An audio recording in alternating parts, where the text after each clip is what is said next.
حضرت جنید بغدادی بچپن سے ہی اللہ والے گھرانے میں پلے تھے۔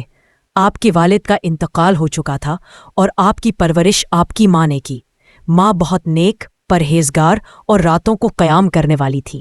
جنید جب 12 سال کے ہوئے تو ان کی ماں نے انہیں سر محفل میں کھڑا کیا اور بغداد کے تمام بڑے بڑے اولیاء، جن میں حضرت سری سختی، حارث محاسبی، محمد قصاب رحمہم اللہ شامل تھے، کے سامنے کہا، اے اللہ کے ولیوں، یہ میرا اکلوتا بیٹا ہے۔ اس کے باپ کا سایہ سر سے اٹھ گیا۔ میں نے اسے اپنے ہاتھوں سے پالا، راتوں کو بھوکا سوتا رہی مگر اسے دودھ پلایا۔ آج میں اسے تمہارے حوالے کرتی ہوں۔ اسے دین سکھاؤ، اللہ کی معرفت سکھاؤ، تاکہ میری یہ امانت ضائع نہ ہو۔ سب اولیاء رو پڑے۔ حضرت سری سختی نے جنید کو گود میں لیا اور ماں سے کہا، اے خاتون، تم نے جو بیج بو دیا ہے، انشاءاللہ یہ سارے بغداد کا سر فخر بنے گا۔ جنید کو مدرسہ میں داخل کر دیا گیا۔ دن رات فقہ، حدیث، تفسیر، تصوف کی تعلیم شروع ہوئی۔ ماں ہر جمعرات کی رات قبرستان جاتی اور وہاں بیٹھ کر دعا مانگتی، اے اللہ، میرا جنید تیرے دین کا سب سے بڑا عالم اور ولی بنے۔ میں اس کی شادی بھی نہیں کرواؤں گی تاکہ وہ تیری عبادت میں لگا رہے۔ جنید جب 18 سال کے ہوئے تو ایک دن رات کو گھر آئے۔ ماں نے دیکھا کہ بیٹے کا چہرہ زرد ہے، آنکھیں نم ہے۔ پوچھا، بیٹا کیا ہوا؟ جنید نے کہا، آج سری سختی رحمہ اللہ نے مجھ سے سوال کیا کہ اللہ کی معرفت کیا ہے۔ میں نے بہت کچھ کہا لیکن وہ مطمئن نہ ہوئے۔ آخر انہوں نے کہا، جنید، جب تک تو اپنے نفس کو نہ مارے گا اللہ کو نہیں پا سکتا۔ امی، مجھے لگتا ہے میں کچھ بھی نہیں جانتا۔ ماں نے بیٹے کو سینے سے لگایا اور رونے لگی۔ پھر کہا، بیٹا، آج سے تو اپنے کمرے میں چلا جا، دروازہ بند کر لے، کھانا میں دروازے پر رکھ دیا کروں گی، جب تک اللہ کی طرف سے نشان نہ آئے باہر نہ نکلا۔ جنید کمرے میں بند ہو گئے۔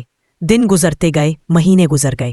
ماں ہر فجر کے وقت کمرے کے باہر بیٹھ کر دعا مانگتی، اے میرے رب، میرا جنید تیری طرف سے کچھ پالے، میں اسے تیری راہ میں قربان کر چکی ہوں۔ جنید کا وزن کم ہو گیا، جسم کمزور ہو گیا، مگر دل میں یک عجیب سی بے چینی تھی۔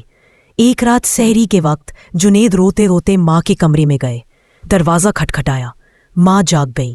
بیٹے کو اس حال میں دیکھ کر گھبرا گئی۔ جنید بولے، امی، مجھے کچھ نہیں مل رہا، میں تھک گیا ہوں۔ ماں نے بیٹے کا سر گود میں رکھا اور آسمان کی طرف ہاتھ اٹھا کر روتے ہوئے کہا، اے اللہ، تو نے میری تنہائی دیکھی ہے، میں نے کبھی تیرے سوا کسی سے کچھ نہیں مانگا۔ آج میری یہ آخری دعا ہے، اگر تو نے میرے جنید کو معرفت نہ دی تو میں تیری بارگاہ میں سر نہ اٹھاؤں گی۔ اتنا کہہ کر ماں بے ہوش ہو گئی۔ اسی لمحے جنید کے دل میں ایک زلزلہ سا آیا۔ انہوں نے دیکھا کہ ان کا سینہ پھٹ گیا ہے اور وہاں سے ایک نور نکل رہا ہے جو آسمان تک جا رہا ہے۔